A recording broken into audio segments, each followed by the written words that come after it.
আলাইকুম রহমতুল্লাহি বারাকাতুহু। প্রিয় কাছের জন, আশা করি ভালো আছেন। আলহামদুলিল্লাহ আমিও ভালো আছি।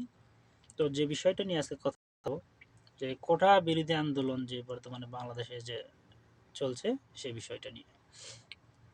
তো আমি নিজের এক্সপিরিয়েন্সটা বর্ণনা করব এখন। আমি কত অনেক বছর আগে আর কি চাকরির বয়স ছিল আর কি, 19 বা 20 বছরের নিচে আমার বয়স। তো টাঙ্গাইল পুলিশ লাইনে গেলাম লাইন দিতে। তো ওখানে সম্ভবত 26 জন না কয়জনের মতো নেবে আর কি, সদস্য কনস্টেবল বাদে চাকরি 20 জন নেবে। তো ওখানে আমরা গেলাম, হয় সবচাইতে উঁচা লম্বা টাঙ্গাইলে সবচেয়ে মানে বেশি মানে মানুষ আমার মনে হয়। আমি অন্য কোনো জায়গায় জানি না এই কথাটা, বিষয়টা।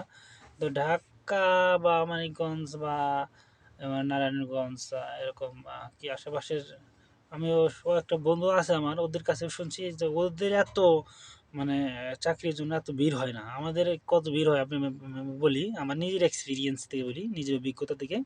তো 26 জন চাকরি পোস্ট হচ্ছে 26টা। তো এই জন্য লোক আসছে কমপক্ষে 30,000 প্লাস, 30,000 প্লাস লোক আসছে 26টা আসনের জন্য আর কি, 26টা পোস্টের জন্য। চিন্তা করেন যে কি পরিমাণ চাহিদা। আর প্রত্যেকেই তো পুলিশ বুঝেন তো একটা ফোর্স, অবশ্যই প্রত্যেকটা ফিট, আনফিটও অনেক আছে যারা শিক্ষিত কিন্তু উঁচা লম্বা দিক দিয়ে তারা ফিট না, এই জন্য তারা আসে নাই। তাহলে চিন্তা করেন যে টাঙ্গাইল জেলায় কি পরিমাণ ফিট ছেলে। এখন এখন এখনো এখন মানে আরো বাড়ছে, মানুষ তো বাড়তেছে, তাহলে সেক্ষেত্রে আরো মানুষ বাড়ছে।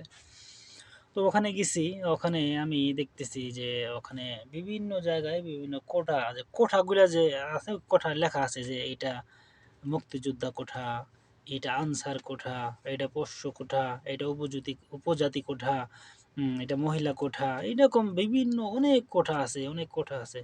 সো অনেক কোঠায় অনেকে দাঁড়ায় রয়েছে, তাদের চাকরি হয়ে যাবে এরকম একটা ব্যাপার স্যাপার।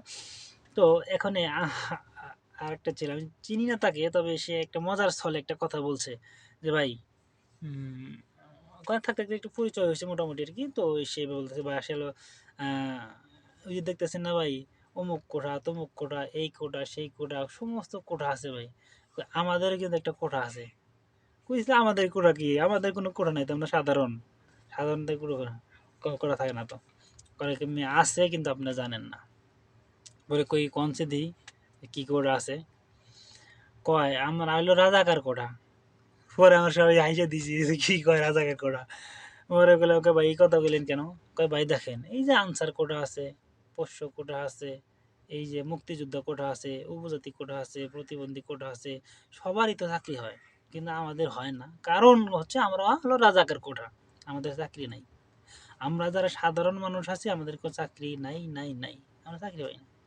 তাই 56% যদি কোঠায় থাকে, 44% মানুষ, অর্থাৎ আপনি চিন্তা করেন 100 মানুষের মধ্যে 56 মানুষ, 56 জন ব্যক্তির কোঠার থেকে চাকরি হবে হলো 56 জন লোকের, আর নন কোঠাতে 44 জন। অথচ এই 44 জন মানুষের সংখ্যা হচ্ছে 3/2 হতে এলো এই 44%-এ। বাংলাদেশ যত মানুষ আছে তার মধ্যে 3/2 হচ্ছে সাধারণ, এদের কোনো কোঠা নাই। এই জন্য এদেরকে 44% দিছে, চিন্তা করেন। আর 3/1 মানুষের জন্য দিছে 56%। তাহলে চিন্তা করেন কতটা বৈষম্য, সাধারণ মানুষ কীভাবে চাকরি পাবে। এটা হচ্ছে আমার নিজের এক্সপিরিয়েন্স, এটা আমি দেখছি আর কি। তো এটা আসলে এই কোটা সিস্টেমটা বাদ যাওয়া উচিত, একমাত্র প্রতিবন্ধী কোটা ব্যতীত সব কোটা বাদ দেওয়া যাওয়া উচিত। এটা আমি আমার জায়গা থেকে প্রতিবাদ জানাই এবং গিয়ে সংস্কার চাই। সবার সুস্বাস্থ্য কামনা করি, সবাই ভালো থাকবেন, সুস্থ থাকবেন, সবার আশেপাশের মানুষগুলোকে ভালো রাখবেন। আসসালামু আলাইকুম ওয়া রাহমাতুল্লাহি ওয়া বারাকাতুহু।